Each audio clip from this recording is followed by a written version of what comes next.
ये क्या कर रहे हो? आप क्या कर रहे हो?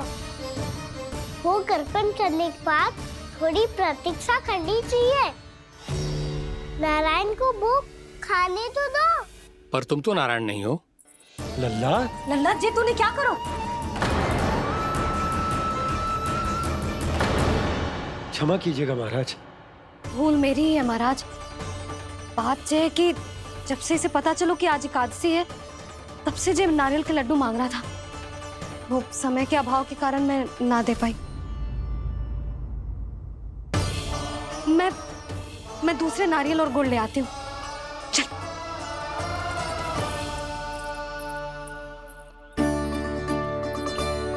तू इतना भी अपने मन को ना रोक सकता ना लल्ला? कही थी ना महाराज के जाने के बाद बना दूंगी लड्डू।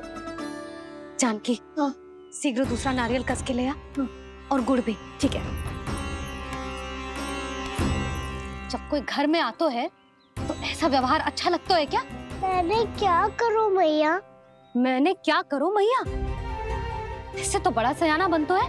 हाँ?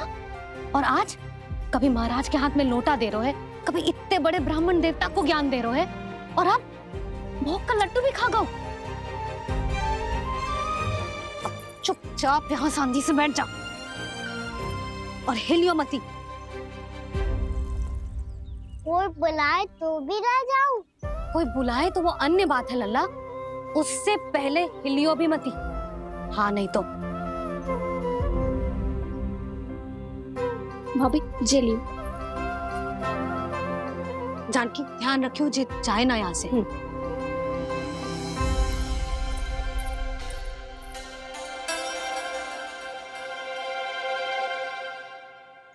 ओ मैया की पहरेदार, ऐसे क्या देख रही हो? तुझे ही देख रही हूँ। पहले शैतानी करतो है और फिर ऐसे सीधा बनतो है, ऐसे कछु किया ही ना हो तूने। सीधा ही तो हूँ मैं। अच्छा, सब पता है मुझे तेरी चालाकी। बातों में फंसा कर यहाँ से निकल जाना चाहते है ना? नाना, मैं अपनी मैया का आज्ञाकार हूँ। जब तक कोई बुलाएगा ना, यहीं बैठे रहूंगा। चाहे लड्डू खाने का कितना भी मन क्यों ना करे। विलंब के लिए क्षमा प्रभु। ये बालक अबोध है, बातें बड़ी बड़ी करता है, परंतु नहीं जानता कि क्या करना चाहिए क्या नहीं।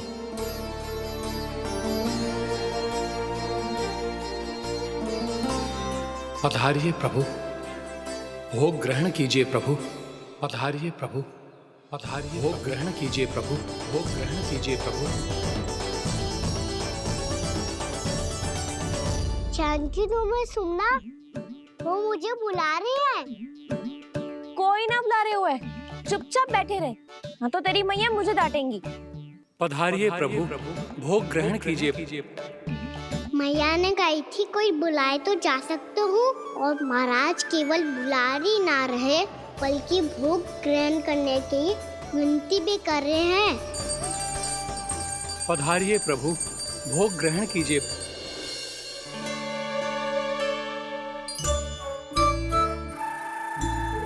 वैसे एक बात कहूँ? हाँ? तुम्हारे घर का माखन बहुत स्वादिष्ट था। तो तू स्वीकार कर रहे हुए कि तू मेरे घर चोरी करने आया था? हाँ। जसोदा भाभी, देखो इसने मान लियो कि जो चोरी करने आया था। देखा को? अरे हे नारायण, इसने तो फंसा दिया मुझे।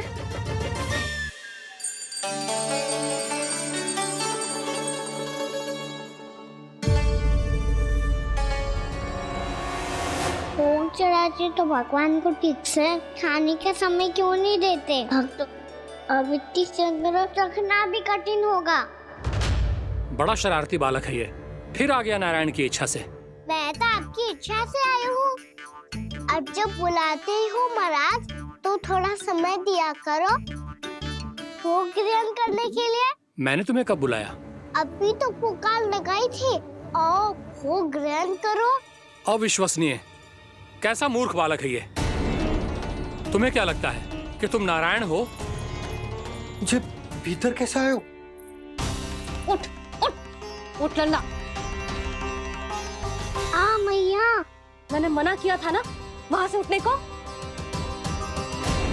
पर मैया आपी ने तो कही थी कोई बुलाए तो जा सकता हूँ मैं इनके बुलाने पे ही यहाँ आई हूँ। पर मैंने तो श्री नारायण का आवाहन किया था। मैया कहती है छोटे बालक श्री नारायण का रूप होते हैं। कान्हा, आज तो अति कर दी तूने। महाराज का अनुष्ठान पूरा ना होने देखो तू। रहने दीजिए नंदराज, मैं ही जाता हूँ। अपना अनुष्ठान गांव के मंदिर में पूरा कर लूंगा। ऐसा मत ही करो महाराज, आप अनुष्ठान पूरा किए बिना चले जाओगे तो हमें बहुत पाप लगेगा। हाँ महाराज, आप जैसे ब्राह्मण देवता की सेवा हम ना कर पाए तो हम पर कलंक लग जाएगा। आप अपना अनुष्ठान यहीं संपन्न करें। मैं संभालूंगा इसे। मैं ध्यान रखूंगा कि आपके अनुष्ठान में कोई विघ्न ना पड़े। मैं अभी दूसरी सामग्री लेके आती हूँ।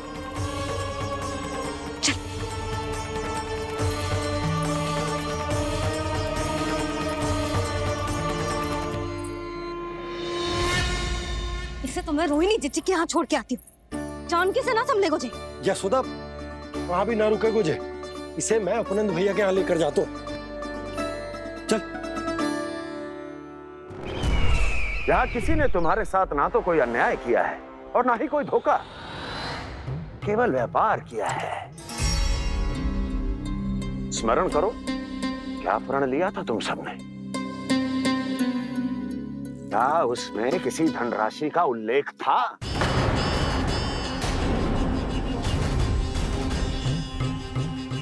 नहीं था।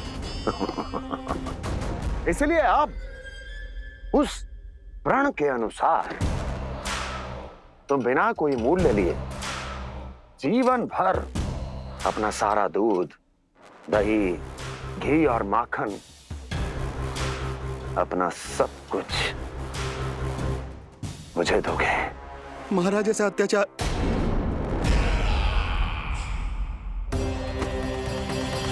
महाराज हम पे कृपा कीजिए। महाराज, महाराज हमारे पास ये दूध माखन ही है। महाराज हमें उचित मूल्य दिलवा दो, ना तो मेरी पत्नी मुझे घर में प्रवेश ना करने देगी। महाराज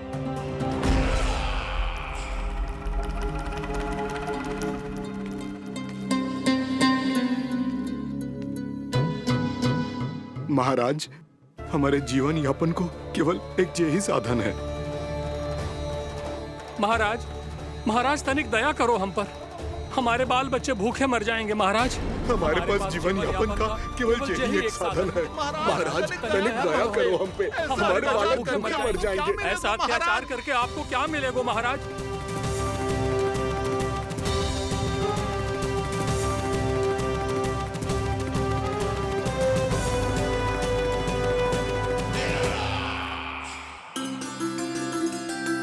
उपनंद भैया। नंद, मैं तुम्हारे पास ही आ रहा था। क्या बात है, कान्हा भी आए हुए? आओ अंदर आओ। आओ नंद आओ।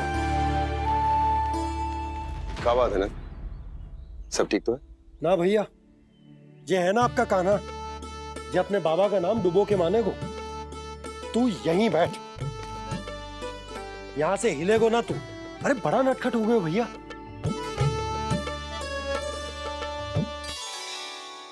अच्छा, आप ये सब छोड़ो, ये बताओ कि आप मिलने आ रहे थे, कछु विशेष बात थी? जो गांव वाले मथुरा गए थे, उनसे कछु खबर मिली? ना ना, जो लोग गांव से गए मथुरा, उनमें से अभी तक किसी के आने की कोई सूचना नहीं है। तो आप इतने चिंतित क्यों दिखाई दे रहे? चिंता की बात तो है ही ना आनंद। सूचना मिली है कि आसपास के गांव में सूखा पड़ गया। ग्वाले अपनी गैयन को चराने दूर वनों में लेकर जाया करते थे, और अब तो वहां पर भी सूखा पड़ना आरंभ हो गया है। हे नारायण, तो हमारे गोकुल की क्या स्थिति है भैया? गोकुल और गांवों के आसपास की जो स्थिति है उसको सोचकर ही तो मैं चिंतित हूं। शीघ्र ही उसका असर हमारे गोकुल पर भी दिखने लगेगा। पधारिए प्रभु, भोग ग्रहण कीजिए प्रभु। ये महाराज भी ना बिल्कुल गोपियों की तरह ही है। पहले स्वयं बुलाते हैं, फिर पलट जाते हैं। मैंने कब बुलाए हो?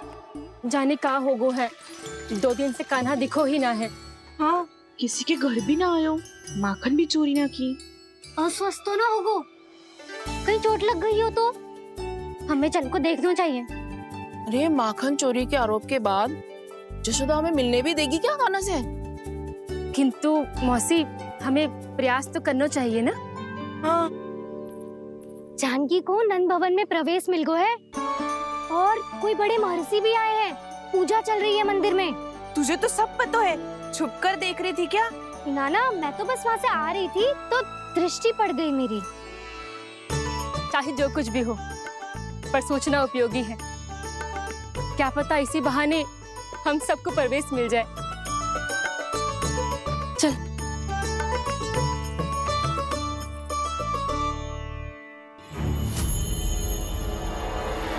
कान्हा, जय कहाँ गए हो? अरे जय अभी तो यही दो। कान्हा, कान्हा,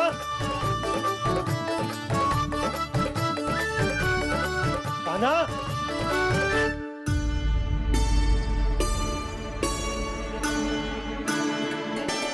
कीजिएगा नारायण, आज बार बार अनुष्ठान में विघ्न आ रहा है, परंतु आप तो जानते हैं मेरी श्रद्धा और मेरी भक्ति पूरी तरह से सच्ची है, शुद्ध है।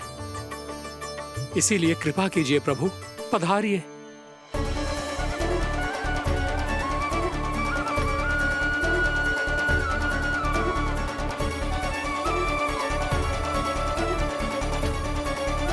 और भोग ग्रहण करके इस भक्त को कृतार्थ कीजिए।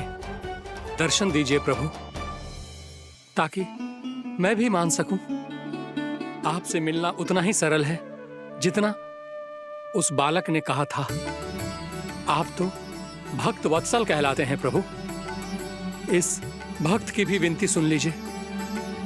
दर्शन दीजिए प्रभु, दर्शन दीजिए। इसी विश्वास और समर्पण की ही तो देरी थी महर्षि।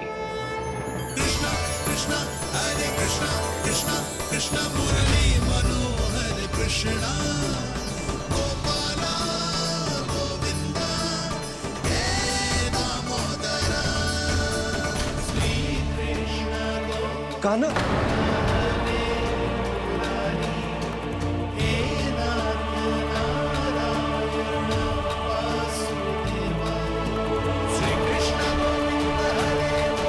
आपके इस परम सत्य को मैं कैसे भूल गया प्रभु।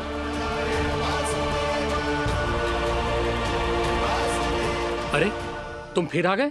अब आप पिता प्रेम और भक्ति से बुलाओगे तो आना ही पड़ेगा ना। एक ही बात को कितनी बार समझाऊं?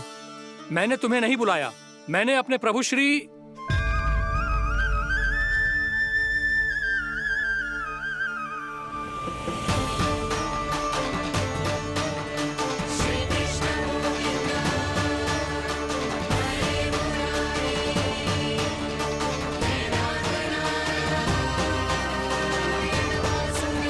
मैं तो हूँ आपका श्री नारायण। क्या हुआ महाराज, अब भी नहीं पहचाना अपने श्री नारायण को?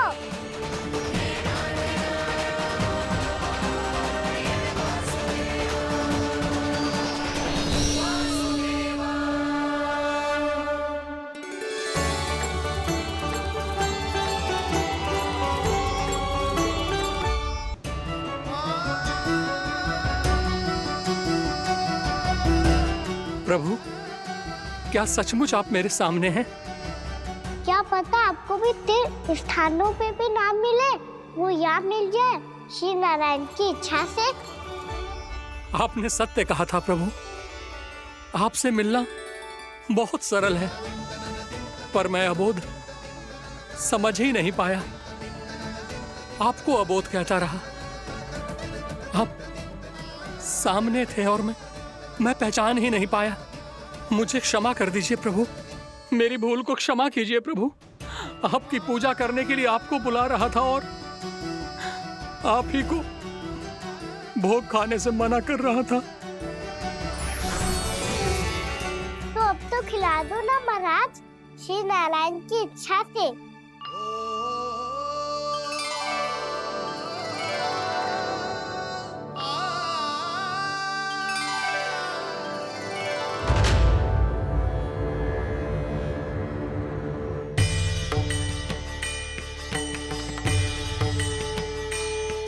मैया भीतर जाने दो ना, महाराज बुला रहे हैं।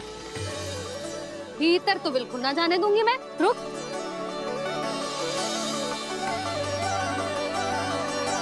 तुझे बता, बाबा ने तुझे आने कैसे दियो? सच्ची मैया, महाराज ने बुलाई हुई मुझे। मैंने तो ना सुनो है। अब जे मती कहियो कि महाराज ने नारायण को बुलाओ है और बालक नारायण का स्वरूप होते हैं। मैंने ही बुलाया था पुत्री। महाराज,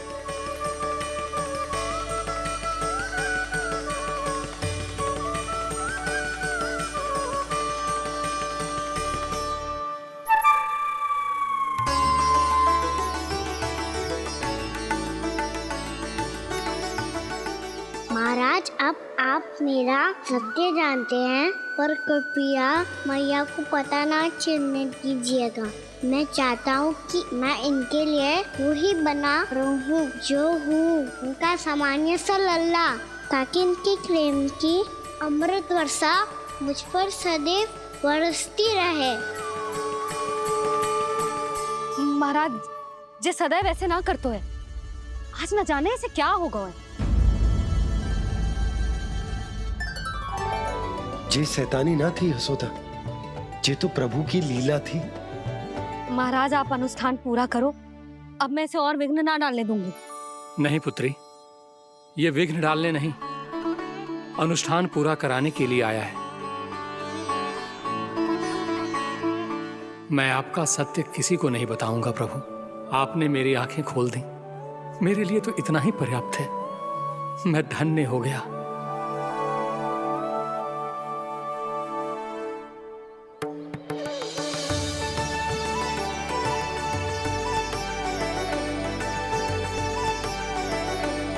जे आप क्या कर रहे हो महाराज? श्री नारायण का भोग आप लल्ला को क्यों खिला रहे हो? मैं सदैव कहता हूं कि जो होता है श्री नारायण की इच्छा से होता है, और मैं नारायण की इच्छा को ही नकार रहा था। महाराज, कहीं भूल से मेरा भेद ना खोल दे। थोड़ा समय लगा, परंतु मैं समझ गया पुत्री। बालक ही श्री नारायण के रूप होते हैं।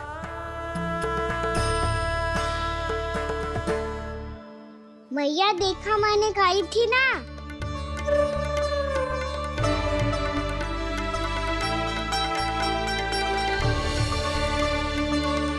आज कान्हा ने मुझे एक बहुत बड़ी सीख दी। यदि सच्ची श्रद्धा और भक्ति से कोई स्वयं को श्री नारायण के चरणों में अर्पित कर दे, तो श्री नारायण बहुत सरलता से उसे मिल जाते हैं। कभी कभी एक छोटे बालक के रूप में सामने आ जाते हैं।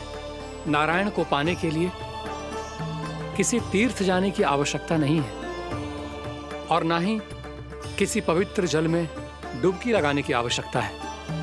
इन्हें पाने के लिए चाहिए तो केवल सच्ची श्रद्धा, सच्ची भक्ति और पूर्ण समर्पण। मैं इसे आशीर्वाद देने आया था, पर इससे मिलकर मैं स्वयं धन्य हो गया हूं। जी कैसी बातें कर रहे हैं महाराज? लल्ला को मिलके धन्य हो गए का क्या अर्थ है?